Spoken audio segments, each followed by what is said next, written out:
এই যে এরিয়াটা দেখা যাচ্ছে এটা সম্পূর্ণ শিয়াদের এরিয়া।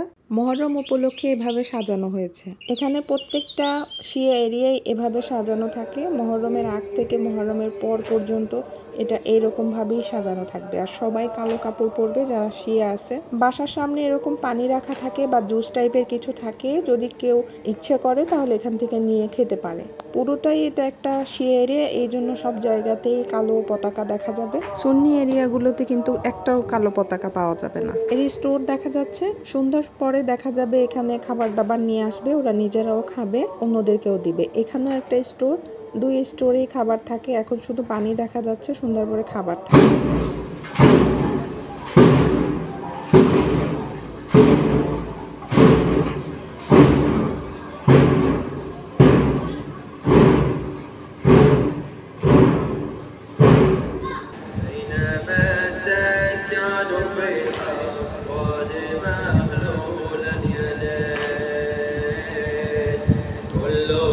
মাঝে মাঝে দেখা যায় কিছুক্ষণ পর পর সবাই একত্রিত হয়ে এভাবে আমাদের দেশে যেমন তাজিয়া মিছিল হয় ওরকম ভাবে ওরাও করে।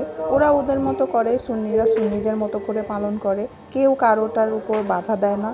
ওরা সুন্নিদের এরিয়াতে গিয়ে প্রবলেম করে না, বা সুন্নিরাও তাদের এরিয়াতে এসে কোনো প্রবলেম করে না। সব এরিয়ার চিত্র কিন্তু একই রকম হয় না। অনেক এরিয়াতে খুব বেশি রাশ হয়, অনেক এরিয়া একদম ফাঁকা ফাঁকা থাকে। আমাদের যেমন মসজিদ আছে, ওদেরও কিন্তু মসজিদ টাইপের মাতাম আছে, ওখানে ওরা একসাথে বসে। অনেক অনেক মাতাম এমন আছে যে ওই রোডে গাড়ি যায় না, একেবারে রোড ক্লোজ করে দেওয়া হয়, পুলিশ থাকে সবসময় এখানে, এতটা রাশ হয়। রাতের খাবারের জন্য রান্না হচ্ছে, প্রত্যেক দিন এই বাসাটাতেই রান্না হয়, সবাই মিলে একসাথে রান্না করে ওরা। প্রত্যেকটা শিয়া এরিয়াতেই এই টাইপের একটা বাসা থাকে যেখানে রান্না করে সবাই।